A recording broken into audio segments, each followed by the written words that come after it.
All right, welcome to the Soul Wisdom Exchange. We're going to be talking today about achieving your own definition of success through the lens of soul wisdom.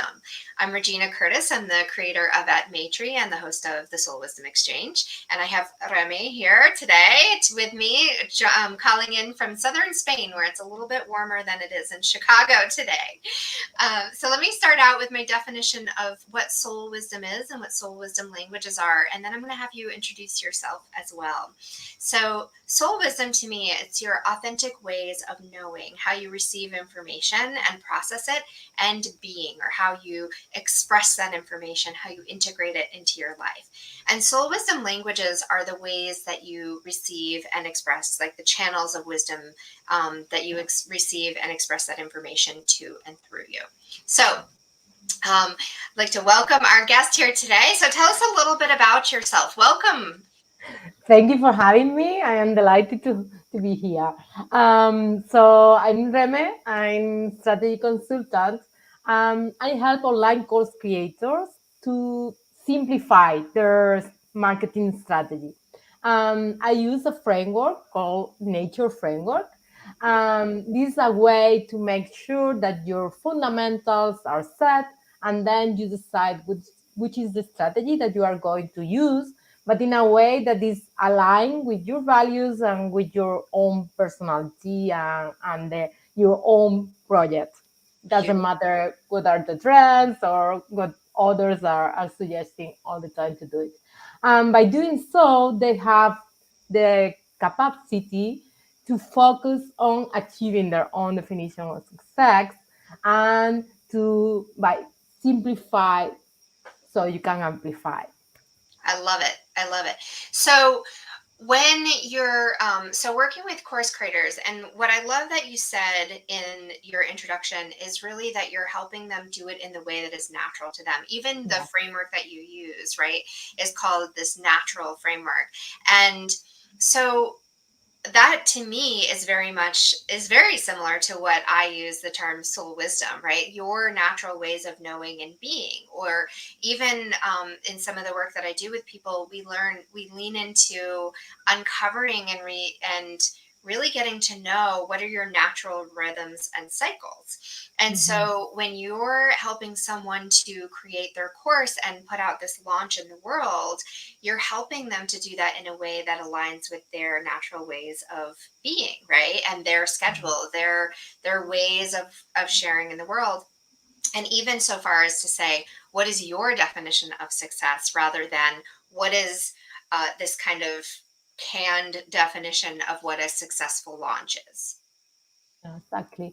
Yeah, and this also very close to the your own expectations, and what is important to you, because doesn't matter at the end of the day what is important for others. It's like it's your in, in my case I usually work with the personal brand, so it's one person, it's like the face of the show. So it's important your what is important to your project, and if you have a small team, how are the workflows for you and what makes sense for you. So it's, yeah, of course we pay attention to the trends and what is working or not, but you need to put that into the context of your own situation and your own circumstances. Absolutely. Yeah, because otherwise, what's the point? I don't know, Yeah. maybe that's an unpopular opinion, but that's Yeah. definitely mine. So tell me a little bit, Remy, about how you show up in the world. What are your ways of receiving information and your ways of expressing them? Mm. So for me, it's really important. Like how I see the world is like we all are the same, but all of us we are unique. So it's so important to be, how can you say it? Like you are authentic and you show up as you are. Hmm. All of us has the should have the permission to show up as we are. For also, it's really, really important, and this is one of the elements of the framework, empathy. How we make sure that we are listening to the other person to try to understand them, and try to put ourselves in their shoes. Beautiful. Yeah, I was thinking about the word empathy the other day. I go on these walks that I call wisdom walks. So, really, the intention of the walk is for me to go outside, to be in nature, and to be in conversation with my soul wisdom. And so that's why I call it a wisdom walk. And there's always a theme that emerges for me. And the theme that came up the other day was insight and empathy, and how those two things play together. And one of the things that I like to do often, one of my ways of kind of, I talk about, processing and integrating information, right? One of the ways that I do that is to deconstruct language to understand it differently. And so I was thinking about the word empathy. And what popped out in that moment as I was thinking about it was the word path. And that empathy really is a pathway between us, right? It's a Mm. way for me to, I see this pathway as being coming from my heart to your heart, right? And yes, it is how we show up in our wholeness. It's not just in our emotions or in our heart, but that's where that path is. And empathy comes from this bridge between you and I, and it allows us to feel what the other person's feeling. It allows us to have an understanding and to bring that internally into our own heart filter so that we can then find the insight, right? Find the understanding of how does this fit for me? Um, so I don't know, how does that land for you? Yeah, and I love that way of seeing as a path, as a bridge between people. Lately, I was listening to this interview of a filmmaker. She's doing this like really, really extreme listening. So Okay. she's a Muslim woman, and she's a filmmaker, and she was making a documentary, Okay. filming like people of how would you say, like extreme right, that they are about white supremacy, and all that. So it was like, at first you think about this like the most extreme people that you could have and sit and try to listen to it, Hmm. and how this was like extreme listening. So you go there and you try to get to the human being, and how to, by doing that, she's allowing the other person also to do that. And it was really interesting to see, like, okay, because usually it's easy to listen to someone that is in the same kind of path of you. Yeah. So Yeah. this something is not okay. Every one of us, we have different point of views, but by doing that, it's like really, really try to listen to someone and get to the point of, okay, let's try to go to that bridge and understand each other. So I love that metaphor of using a bridge as a way to both of you going near each other. It's interesting because I think a lot of times what happens when we're communicating, right? We're communicating something through words or even actions, right? And we can't always see what is beneath that. That what is the intent? Where did it come from? And is it being filtered through um, a wound, right? Or a trauma that somebody had had?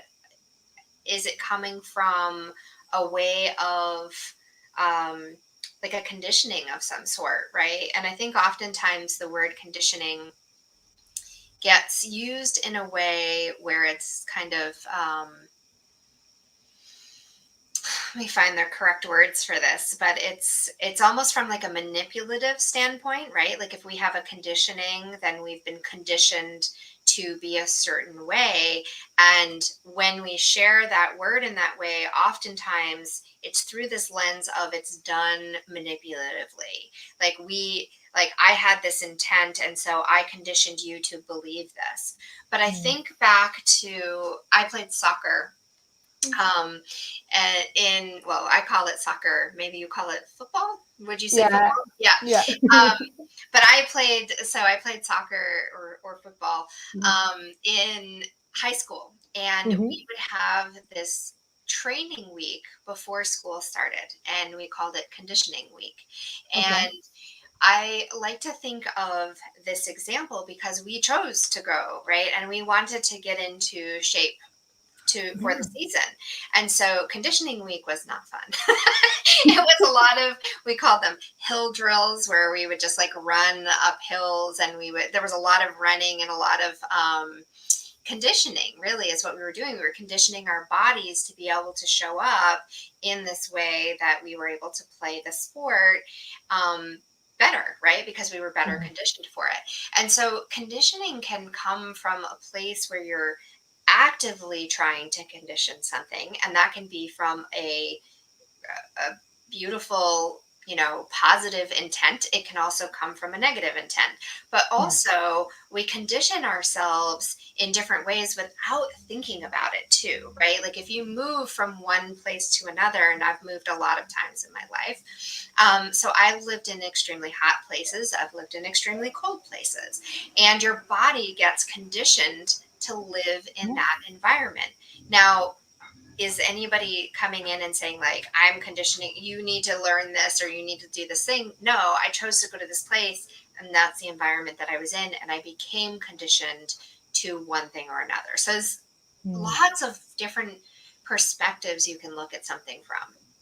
Yeah, and I think that's the main point. Like, what is the point of view where you are looking at this, and from which is the filter that you are using to look at this? Yeah. This also about our mindset. So when we are looking at things from a dark side, or we are if we are in that mood or something, and then if we look at the same, let's say, problem, and the next day we maybe have a different mood, we have rest, and then it's like, okay, still a problem, but I can see it from a different Yeah. perspective, and I can focus more on the solutions, not just about why it did happen or whatever. So it's so important, the mindset, and where you are looking at that, at any given thing. So absolutely, yeah. Exactly. I don't think empathy is necessarily, when you go into a conversation with the intention to do it with empathy, it's not necessarily to give the other person whatever their mindset is or whatever their intention is permission, or to make it more important than yours. It's to Mm. go in from a place of understanding, of I want to understand more about where you're coming from, so that we can then navigate, how do we find a place where I am honored, you are honored, and yet we can have this more collectively beneficial outcome, right? Or Yeah. engagement. Yeah, especially for example, myself, since I am working with course creators, Hmm. this is so helpful for them for understanding which is the point where their students are, because for them maybe the problem is a problem, but for the facilitator they see like, okay, maybe this is what you see as a problem now, but this is coming from something else and it's something deeper. Yeah. But you need to understand the language that they are using when they are communicating, and that otherwise they will not feel that you are talking to them, because they feel that, yeah, you are talking to a Someone different else. problem, or Yeah. someone else. And even if you have the same solution, you have to communicate in a way that they understand that you get them. Yeah. You and this That's why I try to integrate the empathy in the way that you are really understanding your audience or your students, in the way that, okay, this is like, I listen to them, which is the way that they communicate that problem, and how can I know them better. Mhm.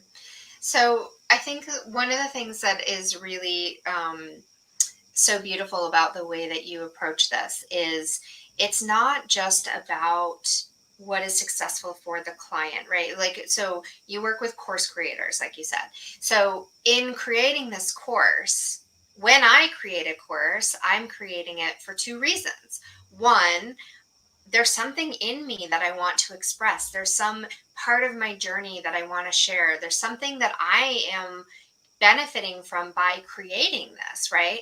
And I'm also a business owner, and I'm showing up to share this gift with my clients, right? With the people who come and participate, whether it's a workshop, a course, whatever it is, right? And they have a different benefit in mind. Um, and so it's finding that point of how is, like, there's an internal thing that's happening and an external thing. And then where's the point where those two things meet, right? Because I think a lot of times, at least previously, I think this is changing, and your work is helping to change this.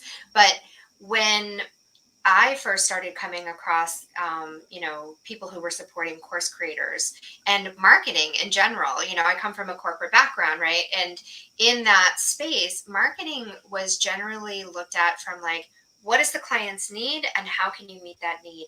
What your need was not ever Hmm. considered, right?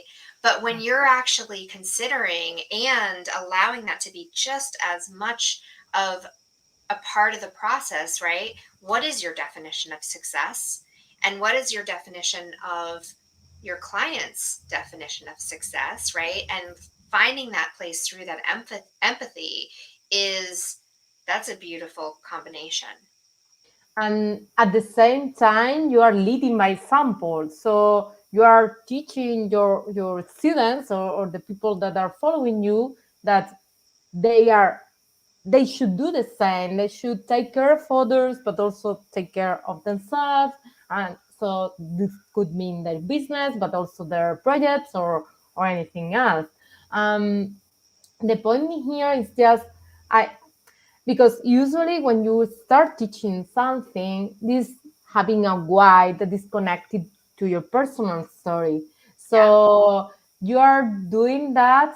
Of course, if you have a business, it's a way to scale your business, but also it's a way to help others to solve that situation of helping others to don't to have a shortcut, so they can solve that problem or that need easier and in a more convenient way. yeah, So it's about your business, but also it's about your own personal life story, and something that is important to you to share or to spread. And that's why this I like to work in this field, because of course I am learning from different universe, as I call them, different people, different needs. I also do this in English, so I work with international customers, and I get a lot of different culture point of views. But also is about, you have a why, and that reason is like, okay, this one of the things is yeah. important, and then the business as a way to scale, as a way to, even if you are doing one-to-one coaching or programs, then you are doing courses as a way to spread it, and have more people get the help from that resource. Yeah. And then from the point of the students, it's a way to solve the situation, that need that they have.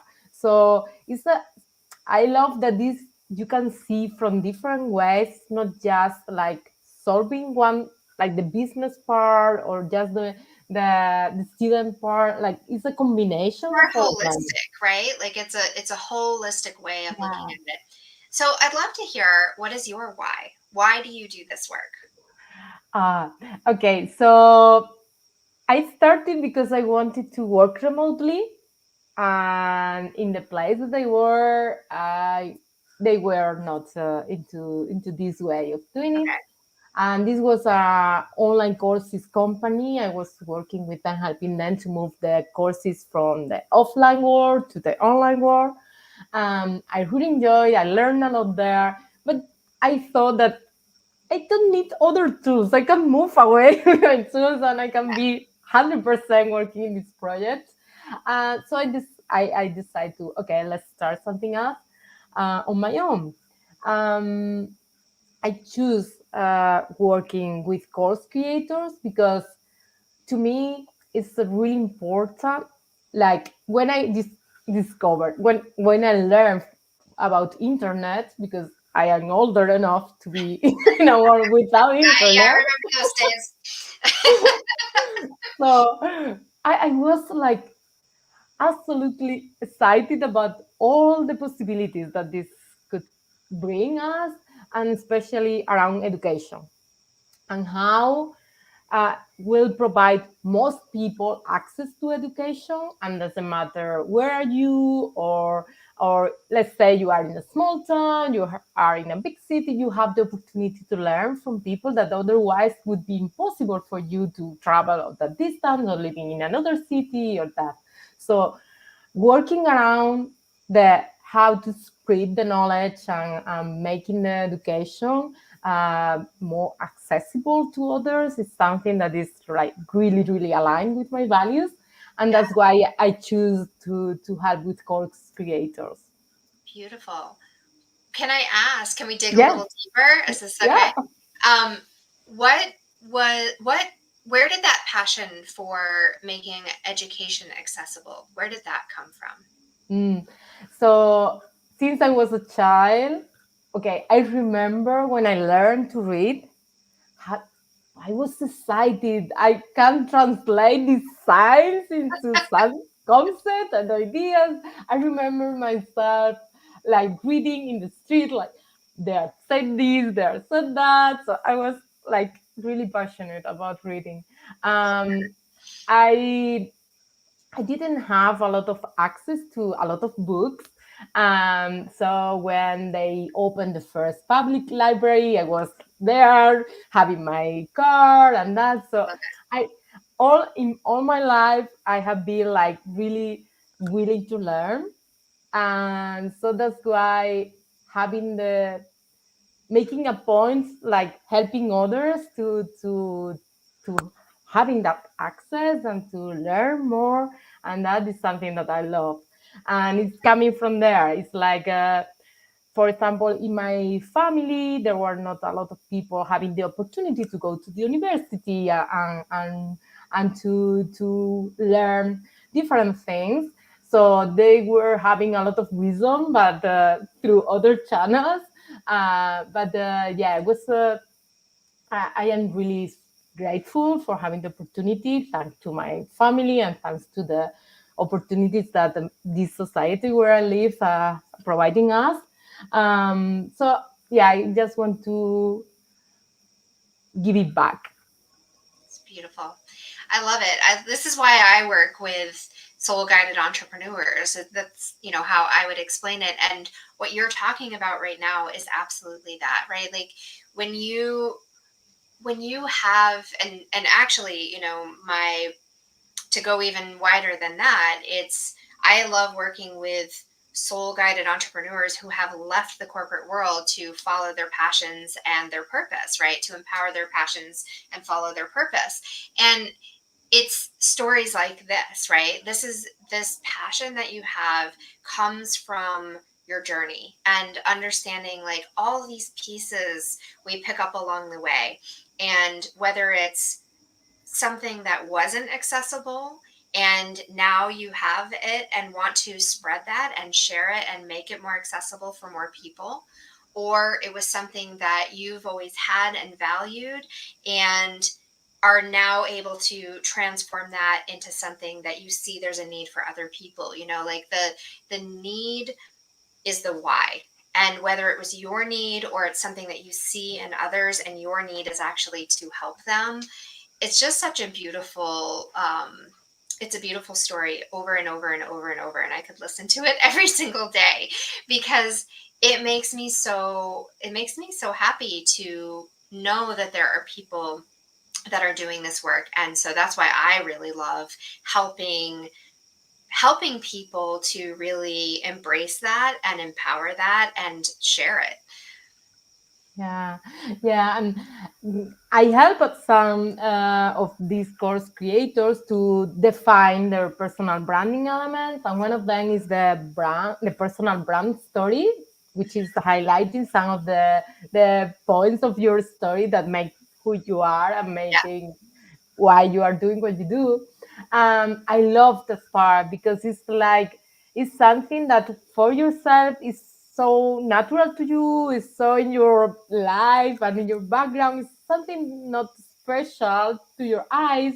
But then when we are talking about this and doing some exercise course, it's like this lovely. It's like where everything how is connected and what is your why to do what you do in a way like okay maybe you even some people maybe don't like deeply understand what this coming from and I'm realizing that is so beautiful and learning about this from the motivation from others. So yeah, I agree on you with you. It's like lovely. I think that's the difference between what I would consider, and kind of going back to that like idea of conditioning, right? And empathy.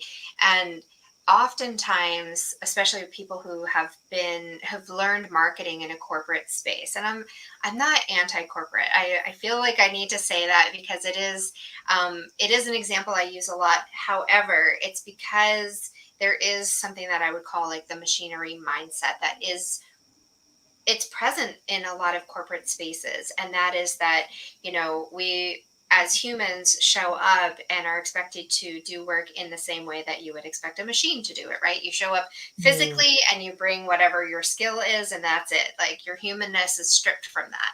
And it's something that we've cultivated over many decades of kind of working in this way. And this is the biggest trend that I see people leaving to become these soul guided entrepreneurs, right? Leaving these corporate spaces to go and empower their passions and follow their purpose, because there's just something that's like, I can't be fully me in mm, this place. And so, in that space, though, also, there are a lot of like, if where you learned marketing came from that same space, I remember sitting through sales trainings and marketing conversations, and there's this concept called the gray message. Have you ever heard of this before? no. This was like when I knew I was like, this is not for me. There's a concept called a gray message, and what it is you leave. It's a strategy for sales Mm-hmm. calls, and you cold call people from a list, usually that you have purchased a list. And so you purchase this list of people that have never said, I want you to sell me your services, but they've gone to a conference or they're part of an association or whatever that is kind of meets up with what your company is. And then you call them and you leave a gray message. And this gray message is something that doesn't really tell them anything, but it instills a sense of urgency. And it's Mm, based in psychology, right? Like if you mm, call somebody and tell them that they need to call you back, but you don't tell them why, they're more likely going to call you back, because what is that doing? It's triggering their fear, right? Oh, what if mm, it's from my yeah, son's school, or what if something's wrong? yeah, And then once they call you back, then you go into the sales pitch. And I remember sitting mm, in a meeting where somebody was teaching this technique, and I wanted to peel my skin off. Like I just wanted to leave this room. I was like, this is the most disgusting thing I think I've yeah, ever heard. And it was just such a like moment, a turning point for me, where I was like, I refuse to do that. I would never, yeah, I will not willingly do that. And so when I started my business as an entrepreneur, I had a big resistance to anything that I considered marketing or sales, because I'd seen it used in such a toxic way, right? yeah, And I think this is something that I see with so many entrepreneurs who have this beautiful why, this beautiful intention of, I want to help people, but they're afraid to share about it because they're so afraid that they're going to be tricking someone into trying to buy something that they don't need. Yeah, absolutely. And it's I yeah, I don't like that because of all that marketing super aggressive techniques. It's Mhm. like now when you speak to someone about marketing, that's the only thing that they think about, and it's because it has been the mainstream. Right. Um, Conditioned, right, to believe it. and it's like, but uh, some of the processes make them understand that for helping others, they need to have the others being aware that their solution exists, because otherwise they don't know. Right. So it's a way to the first way to help them is making sure that they know that your solution exists, and also if you are from a honesty point, you are totally like okay with telling someone this is my service or this is my offer. Why? Because you know that if you think that this is not okay for them, you're going to tell them, okay, let's go with this other solution. Maybe I can even refer to some other colleague that is working on that side, Yeah. or the best thing for you is do so and so, in my opinion, but it's not working with me because you are not in the point, or because you need something else. And I can see in this, maybe if you have a discovery call or something like that. So That's yeah. huge, right? Like what you're talking about right now. That's something that I've recently started to transition in my own business. Of I used to have my links like, oh, if you want to do this program, purchase it here, right? And I'm moving more into taking all of those off of my website and really have it building a connection with somebody before we work together. And I remember when I first started, like I was recently writing just some information about my program and how to actually sign up for this program. And I do have a process where I have some questions that I share, and we have a conversation about it first before I invite you to actually apply. Not apply because that is the application, right? Like once we have that conversation and you answer Mhm. those questions, then I invite you to enroll and share Mm. the information and say, here it is, and if you want to be a part of this, yes. But when I was writing this out, I was like, am I being really judgmental? Is this me saying, oh, are you good enough to work with me? Or, all those old Mm. stories kept coming back in. And I was like, no, what is the reason why I want to know this? I want to know that I'm going to be able to help you and that you are in a place that where you actually want the work that I do in the way that I do it. And so my marketing, my sales, all of whatever term you want to put on it, right? Like the content that I share is coming from an authentic place. Yeah. And the program that I create is something that's really special to me. And I want to make sure that you are going to be in a place where we work together, but also I want to make sure that I am a good fit for you. It's not a one-way street, right? Yeah. And that is, I think, sometimes how it's perceived, yet I can't really change that, right? If somebody comes in Mm. and says, oh, well, you don't want me to work with you, or there's a barrier to working with you, and I'm not okay with that, then that tells me, okay, then you're not ready to work with me because I work in a collaborative way. And so Mhm. I need for people to be willing and ready to show up and work with me in that way. And so that actually, it did the job, right? Mhm. Exactly did the job. And I Mm. think that that's what educational marketing is rather than psychology based. Mm. And also, it's because, for example, one thing that you point out before about triggering that fear is like one of the content that usually before a launch you can have is like speaking about the consequences of not solving a problem. And of course, this could be a perfect topic for triggering all the fears, Yeah. but you can use it in a way that is using the empathy and the understanding of the situation and knowing the language that they are using, you can use that to make them aware, to just asking themselves, is the right moment to have to solve this, or I am ready for doing that step, and this helping them to take a decision. But you don't need to trigger the fear, but making them aware of the consequences could be done in an empathetic way, in a way that is just for helping them to make the decision. But of Absolutely. course, in a negative way, you can absolutely use it for trigger all the fears.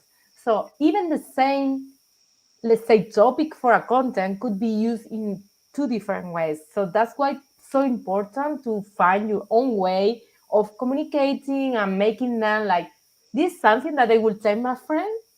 Okay, this is something honest. Because when I am giving advice to someone, it's like, it's from my, what I think is true. So it's not about selling. It's about, this is something that I will suggest you if you were someone that I love. Right, exactly. Yes, I love that frame. I love that reframe because, yeah, would you tell this to someone that you love? Absolutely. And I think the biggest shift for me in all of the ways, like, this has happened again and again and again in my business in so many different ways. The biggest shift always comes when I come back into what is my need. What was my need when I was in this place? What was I wanting? Right? And how did I get it? And so that's the bridge that we're talking about. Like the this was the thing that I saw that I needed. I didn't maybe know that I needed it in that point, but I felt it somewhere. I knew there was something that I was working towards. And so now I've achieved that. I've got that, and I want to help people come into that for themselves. Not in the same way I did it necessarily, but for themselves by saying, here's how I did it. And maybe you can take some of these pieces of the puzzle and put them together in a way that works for you. And yeah, and I love hiking, so I like to use this metaphor. Yeah. So if you go in this hike and have the map from someone else that were there, it's okay because they are giving you tips and, hey, take care of this because this rock whatever, or so this is something you are doing your own hike and you are doing your journey, but you are using the help from someone that was there before and can help you from their experience. Of course, Yes. you have to go through it, but this you have someone guiding you in this process. Yeah, I use a similar metaphor because I for a long time I was in educational travel, and so I would build educational trips for people to travel all over the Mm, world and learn while they were traveling. And one of the things that I would always do when we would land for one of these trips, we'd get on the plane and go wherever we were going. I would always hire a local guide to show us around, whether or not it was a place that I'd been to many times. And if it was a place I'd been to, maybe I would give the tour, right? But I started doing that in my own travels as well because I love to travel. And so, even in my own personal travel, I will do a tour on the first day when I come to a city. And mm, I'm a I'm a well-traveled person, like I've planned for other people's travel so I can plan for my own. And yet I still ask someone local to give me the lay of the land, right? yeah. Because when I do that, I find that my solo explorations later are so much better. They're so much more informed.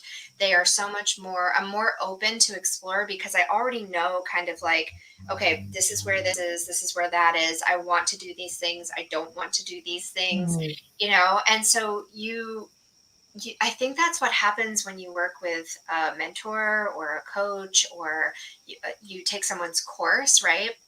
That course is helping you to get that lay of the land, to understand what is the language that you need to know, what are the tools that you need to have with you, right? What mm. do these road signs mean? And then you can be more free to go and explore and have this really beautiful journey of your own. Yeah, you have resources to then make it your own way to explore the place, but you have resources to have like the main things like clear, the fundamentals. Exactly. Yeah. And you're not like, using your hike.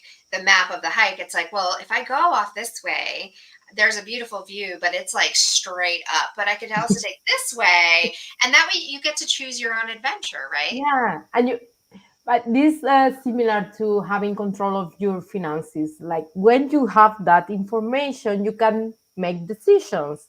But you first need to have that. Like you don't know what you don't know. Yeah. Exactly. Exactly. Oh my gosh, I love it.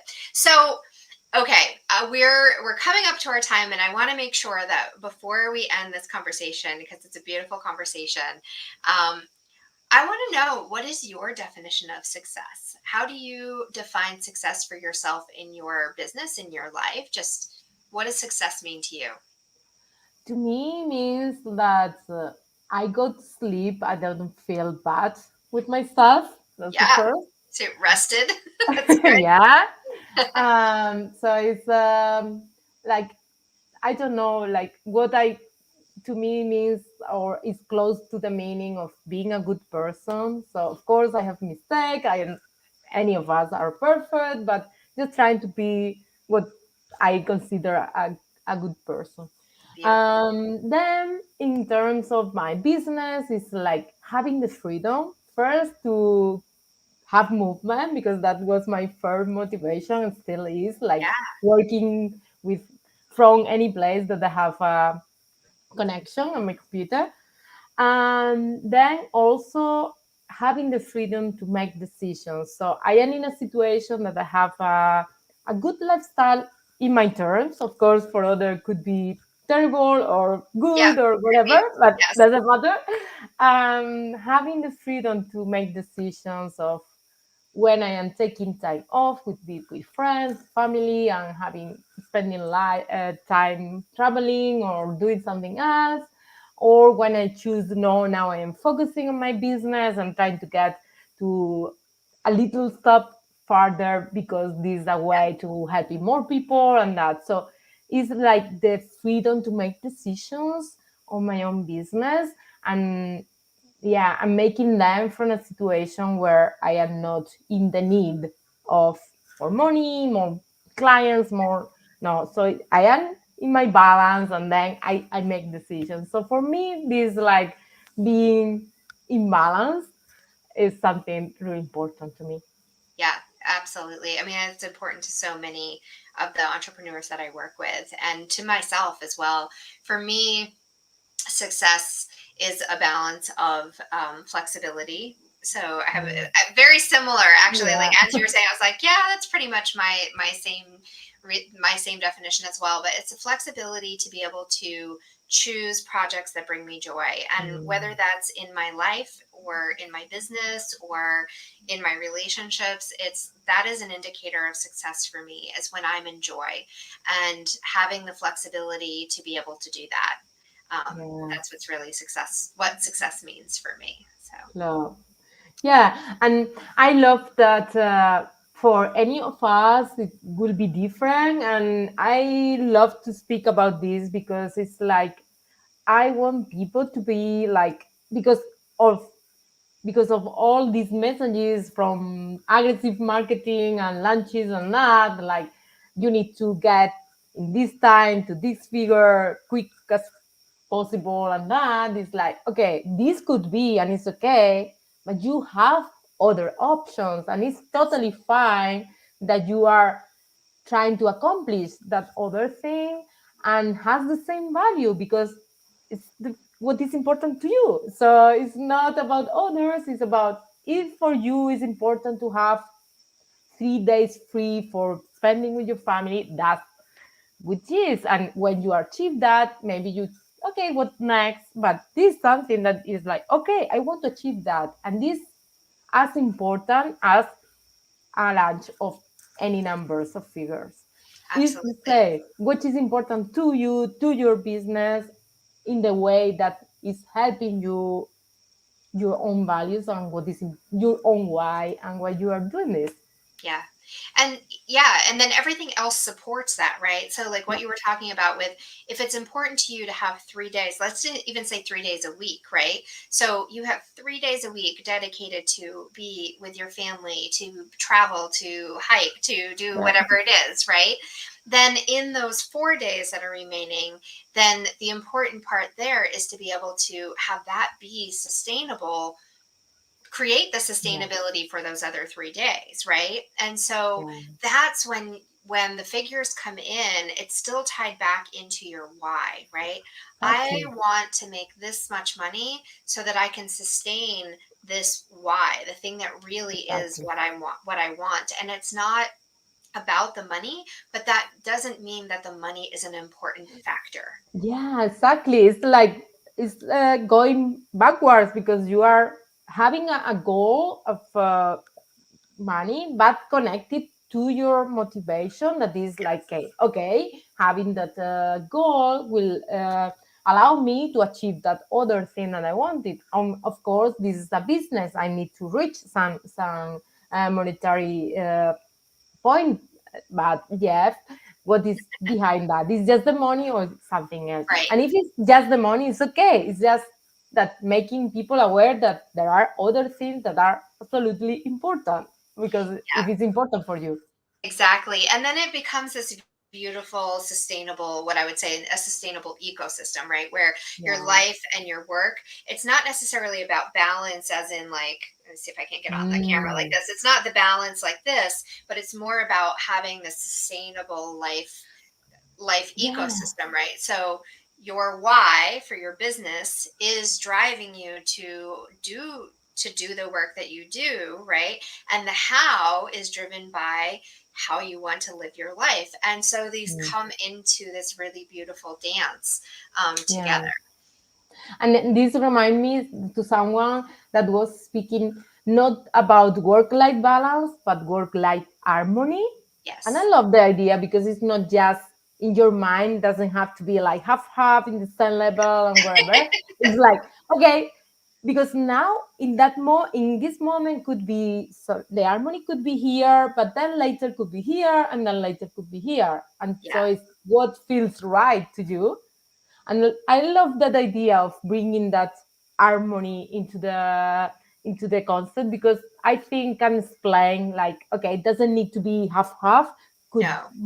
be more flexible, and flexibility is one important thing in business. Exactly. Yeah. If flexibility is really important, then you have to be able to um, be present with wherever you are present. And it doesn't mean that, oh, I've put in 4 hours over here, so 4 hours have to happen here. And then, like, that's not sustainable, and it's not always realistic either. So Yeah. beautiful. Well, tell us a little bit about how people can work with you, and where they can find you. And I'll put the links in also Mhm. below the videos. Of course. So I help them with strategy sessions where we are like defining this elemental from the nature framework and making sure that things are aligned with their marketing strategy and their value in this village. And of course, I love that you bring before that sustainability, because it's so important to me having like, you have the right fundamentals, and then this for the long term. Yes. So you need to make sure that it's sustainable for you and for your team, and that in the way that this something I I love the comparison to the animals, and for me it's like I see myself as this turtle that is going slow but it's going super long. So it's like, it looks like it's not moving from as fast as it should, but it's because it's like the Slow and resources steady. you are like going in the way that is, you are making sure that you are running, not running out of them. So I love to help entrepreneurs or online course creators to find their way to do it, and their way to communicate what they are doing for others, as a way to others to could help from that solution, and doing in a way that is natural, and doesn't feel salty or aggressive or that. So making sure you find your own way of communicating that. This is Beautiful. too important to me. Yeah. I love it. I love it. Um, Excellent. So we'll share the links for how people can work with you. And of course, if you want to work with me, also, I also work with Soul Wisdom. So I have Soul Wisdom Fluency and Soul Wisdom Mastery, both getting to know your soul wisdom and then applying that into your business. So thank you so much for coming and having this conversation with me today. This has been really beautiful. And I challenge anyone who is, or invite, I will say invite, not challenge, anyone who is here watching at any point to really tune into what is your definition of success. Yeah, please. Excellent. Well, have a wonderful day. And thank you, everyone, for being here with us. Until next time. Thank you. Bye.